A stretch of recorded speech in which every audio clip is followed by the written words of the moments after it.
Hi friends, ഏവർക്കും ഈസിലൻ P S സിയിലേക്ക് സ്വാഗതം. ഇന്ന് നടന്ന വുമൺ സിവിൽ പോലീസ് ഓഫീസറിൻ്റെ മാത്സിൻ്റെ ആൻസറൊക്കെയാണ് നോക്കുന്നത്.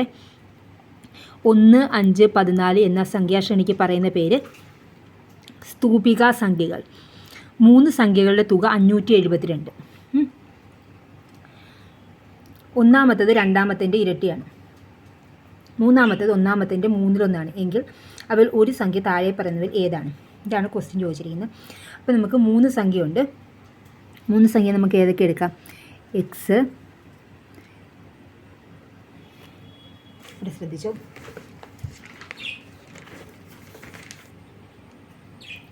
3 സംഖ്യകളുടെ തുക 572 എന്ന് പറഞ്ഞിട്ടുണ്ട്. ഒന്നാമത്തേത് രണ്ടാമത്തേൻ്റെ ഇരട്ടിയാണ്. അപ്പോൾ നമുക്ക് രണ്ടാമത്തെ സംഖ്യ എക്സ്, ഒന്നാമത്തേത് രണ്ടാമത്തേൻ്റെ ഇരട്ടി എന്ന് പറയുമ്പോൾ 2x. ഒന്നാമത്തെ സംഖ്യ 2x, രണ്ടാമത്തെ സംഖ്യ എക്സ്. മൂന്നാമത്തെ സംഖ്യ എന്ന് പറയുന്നത് ഒന്നാമത്തതിൻ്റെ 3/1. ഒന്നാമത്തതിൻ്റെ 3/1 എന്ന് പറയുമ്പോൾ 2/3x എന്ന് വരും. മനസ്സിലായോ? 3 സംഖ്യകളുണ്ട്, ഇവിടെ ശ്രദ്ധിച്ചോ. 3 സംഖ്യകളുണ്ട്. അതിൽ അവർ പറഞ്ഞിരിക്കുന്നത് ഒന്നാമത്തെ സംഖ്യ രണ്ടാമത്തെ സംഖ്യയുടെ ഇരട്ടിയാണെന്നാണ് പറഞ്ഞിരിക്കുന്നത്. ഇപ്പം നമുക്ക് രണ്ടാമത്തെ സംഖ്യ എക്സ് ആയിട്ട് സങ്കല്പിക്കാം. അപ്പോൾ ഒന്നാമത്തെ സംഖ്യ 2x. പിന്നെ അവർ പറഞ്ഞിരിക്കുന്നത് മൂന്നാമത്തെ സംഖ്യ ഒന്നാമത്തെ സംഖ്യയുടെ 3/1 ഭാഗമാണെന്ന് പറഞ്ഞിട്ടുണ്ട്. ഇതിപ്പോൾ ഒന്നാമത്തെ സംഖ്യ, ഇത് രണ്ടാമത്തെ സംഖ്യ, ഇത് രണ്ടാമത്തെ സംഖ്യ, ഇത് മൂന്നാമത്തെ സംഖ്യ. ഇതൊരു ക്വസ്റ്റ്യനിൽ പറഞ്ഞിരിക്കുന്ന ഒന്നാമത്തെ സംഖ്യ രണ്ടാമത്തെ സംഖ്യയുടെ ഇരട്ടി.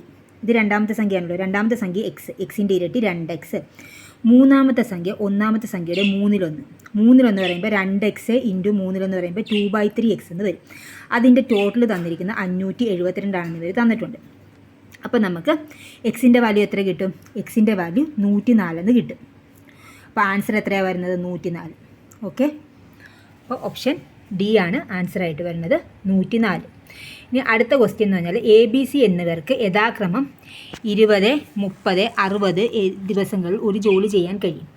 ഓരോ 3-ാം ദിവസവും BC എന്നിവർ സഹായിച്ചാൽ Aക്ക് എത്ര ദിവസത്തിനുള്ളിൽ ജോലി പൂർത്തിയാക്കാൻ കഴിയും?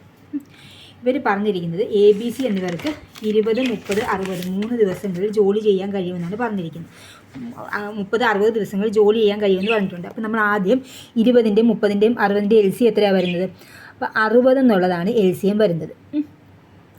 20-ൻ്റെതും 30-ൻ്റെ 60-ൻ്റെ LCM 60 ആണ്. ഓക്കെ, ഇത് മനസ്സിലായല്ലോ. ഇനി നമുക്ക് ഇവർ പറഞ്ഞിരിക്കുന്നത് 2 ദിവസം ഒറ്റയ്ക്ക് ജോലി ചെയ്യും. അത് കഴിഞ്ഞ് പിന്നീട് 3-ാമത്തെ ദിവസം ആര് വരും? Bയും Cയും കൂടി ചേരും. അങ്ങനെയാണ് അവർ പറഞ്ഞിരിക്കുന്നത്.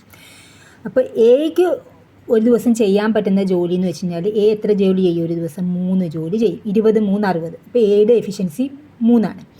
B എത്ര ജോലി ചെയ്യും? ഒരു ദിവസം 2 ജോലി ചെയ്യും. C എത്ര ജോലി ചെയ്യും? ഒരു ദിവസം 1 ജോലി ചെയ്യും. ഇങ്ങനെ നമുക്ക് എഫിഷ്യൻസി കണ്ടുപിടിക്കാം. അപ്പോൾ A ആദ്യത്തെ ദിവസം എന്ത് ചെയ്യും? ആദ്യത്തെ ദിവസം A ഒറ്റയ്ക്ക് 3 ജോലി ചെയ്തു. ഓക്കെ, രണ്ടാമത്തെ ദിവസം A ഒറ്റയ്ക്ക് 3 ജോലി ചെയ്തു. അപ്പം 3, 3, 6 ജോലി A ചെയ്ത് കഴിഞ്ഞു. മൂന്നാമത്തെ ദിവസം ആയപ്പം A 3 ജോലി ചെയ്യും. അതിനൊപ്പം എന്ത് ചെയ്യും? ഈ Bയും Cയും കൂടെ ചേർന്നിട്ട് എന്ത് ചെയ്യും? 2 + 1. അപ്പോൾ എത്ര വരും? മൊത്തം 12 ജോലി 3 ദിവസത്തിനകം തീർക്കും. ഓക്കെ, ഇവിടെ ശ്രദ്ധിക്കുക. 20, 30, 60. ഇതിൻ്റെ LCM ആദ്യം കണ്ടുപിടിക്കുക. LCM 60 ആണ് വരുന്നത്. അപ്പോൾ A എത്ര ജോലി ചെയ്യും ഒരു ദിവസം കൊണ്ട്? A 3 ജോലി ചെയ്യും. B എത്ര ചെയ്യും? 30 × 2 60. അപ്പോൾ Bയുടെ എഫിഷ്യൻസി 2, Cയുടെ എഫിഷ്യൻസി 1. ഇവർ പറഞ്ഞിരിക്കുന്നത് എത്രയാ? ഇവർ ക്വസ്റ്റ്യനിൽ പറഞ്ഞിട്ടുണ്ട് A 2 ദിവസം തന്നെ ജോലി ചെയ്യും. അത് കഴിയുമ്പോൾ മൂന്നാമത് Bയും Cയും കൂടെ വരും. അപ്പം ഫസ്റ്റ് ഡേയിൽ A ചെയ്യുന്ന ജോലി എത്രയാ? 3 ജോലി A ചെയ്ത് തീർക്കും. ഫസ്റ്റ് ഡേയിൽ A 3 ജോലി ചെയ്തു. സെക്കൻഡ് ഡേയിൽ എന്ത് ചെയ്തു? സെക്കൻഡ് ഡേയിലും A എത്ര ജോലി ചെയ്തു? 3 ജോലി ചെയ്തു. അത് കഴിഞ്ഞ് തേർഡ് ഡേ ആയപ്പോൾ ആരും കൂടെ സഹായിക്കാൻ വന്നു? A 3 ജോലി ചെയ്തു. Aയുടെ കൂടെ Bയും Cയും കൂടെ സഹായിക്കാൻ വന്നു. അപ്പോൾ 3, 2, 5, 1 6 ജോലി മൂന്നാമത്തെ ദിവസം തീർന്നു. അപ്പോൾ 3 ദിവസം കൊണ്ട് മൊത്തം എത്ര ജോലി ചെയ്തെന്ന് നോക്കിയാൽ 3 3 6 ആകും 12 ജോലി 3 ദിവസം കൊണ്ട് ചെയ്തു. 12 ജോലി 3 ദിവസം കൊണ്ട് ചെയ്തു തീർക്കും. അങ്ങനെയാണെങ്കിൽ 60 ജോലി എത്രയായിരിക്കും? അപ്പം 12 ഇവിടെ 12 ജോലി എയും ബിയും സിയും കൂടെ 3 ദിവസം കൊണ്ട് 12 ജോലി ചെയ്യും. അപ്പം ഒരു ദിവസത്തെ എയുടെ ജോലി 3 അങ്ങനെയാണ്. ഇത് 60 ആകാൻ വേണ്ടി എത്ര കൊണ്ട് മൾട്ടിപ്ലൈ ചെയ്താലാണ് ഇത് 60-ലെത്തുന്നത്? മൊത്തം ജോലി 60. അപ്പം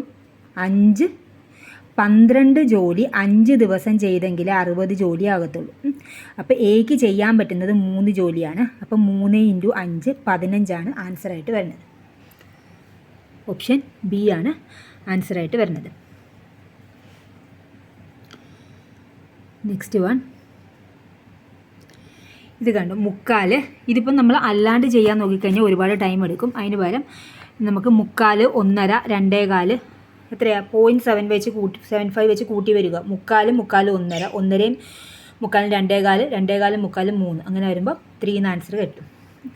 ഇനി അടുത്തത് 17 ഇത് കണ്ടോ 17 × 7.5 ഡിവൈഡഡ് ബൈ 3.5. ഇപ്പം a/m ഡിവൈഡഡ് ബൈ a/n എന്ന് പറയുമ്പോൾ a/m-1 വരും. അപ്പം a/m-n എന്ന് പറയുമ്പോൾ 7.5 മൈനസ് 3.5 വരും. അപ്പോൾ എത്ര കിട്ടും? അപ്പോൾ കിട്ടുന്നത് 17/4 എന്ന് കിട്ടും. ഇൻറ്റു 17/4.5 എന്ന് വരും. അങ്ങനെ വരുമ്പോൾ a/m × a/n അപ്പം 17a/m+n എന്ന് വരും. അപ്പോൾ 17/4 + 4.5 എന്ന് പറയുമ്പോൾ 8.5 ആൻസറായിട്ട് വരുന്നത്. ഓരോ വർഷവും 15% വരെ ഈ വേസ്റ്റ് വർദ്ധിച്ചുകൊണ്ടിരിക്കുന്നു. എന്നാൽ പഠന റിപ്പോർട്ട് 2022 ഏകദേശം 20 കോടി ടൺ ഈ വേസ്റ്റ് ഉണ്ടെന്നാണ് പറയുന്നത്. ഇത് 2024 ആകുമ്പോൾ എത്ര ഉണ്ടാവുമെന്നാണ്, മൊത്തം എത്ര ഉണ്ടാവുമെന്നാണ് ചോദിച്ചിരിക്കുന്നത്. ഇതിത്തിരി കാൽക്കുലേഷൻസ് ഇത്തിരി കൂടുതലാണ്. അപ്പം ഓരോ വർഷവും 15% കൂടുക എന്ന് പറയുമ്പം എങ്ങനെ വരും? 4 വർഷം കൂടുമ്പോൾ 20 × 115/100 × 115/100 × 115/100 × 115/100 ചെയ്യുക. അപ്പോൾ അത്രയും ചെയ്ത് വരുമ്പോൾ കിട്ടുന്ന ആൻസർ 34.98 എന്നുള്ളതാണ്. ഓപ്ഷൻ എ ആണ് ആൻസറായിട്ട് വരുന്നത്.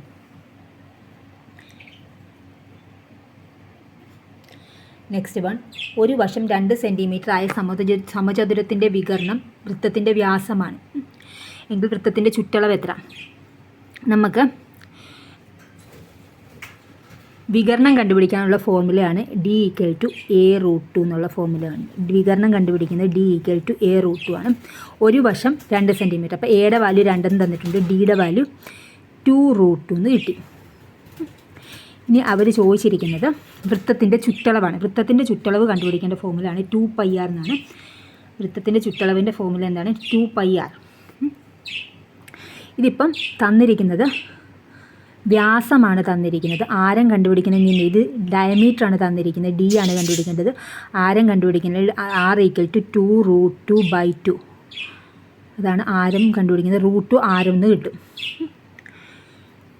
വൃത്തത്തിൻ്റെ ചുറ്റളവിൻ്റെ ഫോർമുല 2πr ആണ് വൃത്തത്തിൻ്റെ ചുറ്റളവിൻ്റെ ഫോർമുല.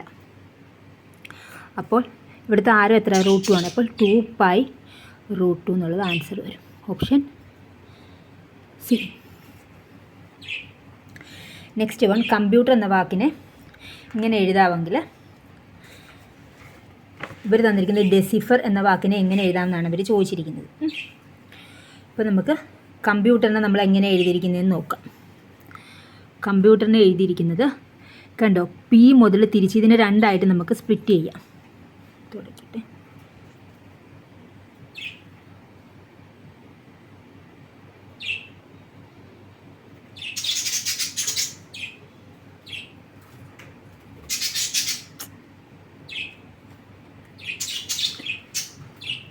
നമുക്ക് ആദ്യം ഇത് കമ്പ്യൂട്ടർ എങ്ങനെയാണ് വന്നിരിക്കുന്നതെന്ന് നോക്കാം. കമ്പ്യൂട്ടർ എഴുതി വെച്ചിരിക്കുന്നത് 4 വെച്ച് സ്പ്ലിറ്റ് ചെയ്യും. കണ്ടു. എന്നിട്ട് PMOC തിരിച്ച് വായിച്ചു, RETU തിരിച്ച് വായിച്ചു. അതേപോലെ ഇതിനെ നമുക്ക് 4 വെച്ച് സ്പ്ലിറ്റ് ചെയ്യാം. കാണത്തില്ല. 4 വെച്ച് സ്പ്ലിറ്റ് ചെയ്യുമ്പോൾ DECI വെച്ചിട്ട് കട്ട് ചെയ്യാം. DECI വെച്ചിട്ട് കട്ട് ചെയ്യുമ്പോൾ ഏത് വരും? ICED എന്നുള്ളത് ആദ്യം വരും, പിന്നെ ഉള്ളത് REHP എന്നുള്ളതും വരും. ഓപ്ഷൻ എ ആണ് വരുന്നത്. ഇത് 4 വെച്ചിട്ട് റിവേഴ്സ് എഴുതിയിരിക്കുകയാണ്. അതേപോലെ തന്നെ ഡെസിഫറിന് I വെച്ചിട്ട് 2 സ്പ്ലിറ്റ് ചെയ്ത്, അപ്പോൾ ICED പിന്നെ REHP ഓപ്ഷൻ എ വരും. ഇനി അടുത്തതാണ് ഓയുടെ അച്ഛനാണ് M. അപ്പോൾ നോക്കിക്കോ, ഓയുടെ അച്ഛനാണ് M, ഓയുടെ ഫാദർ M. ഇനി അവർ പറഞ്ഞിരിക്കുന്നത് ക്യൂവിൻ്റെ മകനാണ് P. അതിനെക്കുറിച്ചൊന്നും നമുക്ക് വേറെ കണക്ഷനൊന്നും വന്നിട്ടില്ല. എമ്മിൻ്റെ സഹോദരനാണ് N. അപ്പം എമ്മും എന്നും ബ്രദേഴ്സാണ് ആണെന്ന് മനസ്സിലായി. പിയുടെ സഹോദരിയാണ് O. പിയുടെ സഹോദരിയാണ് O. അപ്പോൾ എമ്മിന് 2 പിള്ളേരുണ്ട്, Oയും Pയും. ഓക്കെ, എങ്കിൽ എന്നും ക്യൂവും തമ്മിലുള്ള ബന്ധം. അപ്പോൾ ഇനി നമുക്ക് ഒന്നും കൂടെ നോക്കാം. ഓയുടെ അച്ഛൻ M. ഓക്കെ, ക്യൂയുടെ മകൻ P. ക്യൂയുടെ മകനാണ് P. അപ്പം എമ്മിൻ്റെയും ക്യൂയുടെയും മക്കളാണ് Oയും Pയും. ഓക്കെ, എമ്മിൻ്റെ സഹോദരനാണ് N. പിയുടെ സഹോദരിയാണ് O. എങ്കിൽ എന്നും ക്യൂവും തമ്മിലുള്ള ബന്ധം. എന്നും ക്യൂവും തമ്മിലുള്ള ബന്ധം എന്ന് പറഞ്ഞു കഴിഞ്ഞാൽ ഈ അളിയനാണ് വരുന്നത്.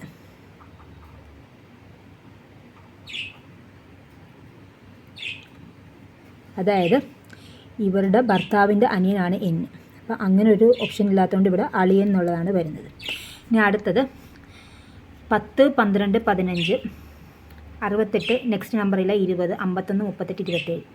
ഇപ്പോൾ നമുക്ക് ഇത് തമ്മിലുള്ള കണക്ഷൻ നോക്കാം. 10ഉം 2ഉം 12, 12ഉം 3ഉം 15, 15ഉം 15ൻ്റെ കൂടെ 5 കൂട്ടുമ്പോൾ 20, 20ൻ്റെ കൂടെ 7 കൂട്ടുമ്പോൾ 27, 27 കഴിഞ്ഞിട്ട് 7 കഴിഞ്ഞ് കഴിഞ്ഞാൽ പിന്നെ എത്രയാണ്? 2, 3, 5, 7. അടുത്ത പ്രൈം നമ്പർ എത്രയാണ്? 9 അല്ലേ? 11. 27ഉം 11ഉം 38, 11 കഴിഞ്ഞ് കഴിഞ്ഞാൽ 13, 38ഉം 13ഉം 51, 13 കഴിഞ്ഞ് കഴിഞ്ഞാൽ 17, 51ഉം 17ഉം 68, 68ഉം 19, 68 + 19 87, 68 + 19 87. നിങ്ങൾക്കിത് ഉപകാരപ്രദമെങ്കിൽ തീർച്ചയായും ലൈക്ക് ചെയ്യുക, ഷെയർ ചെയ്യുക, സബ്സ്ക്രൈബ് ചെയ്യുക. Thank you for watching.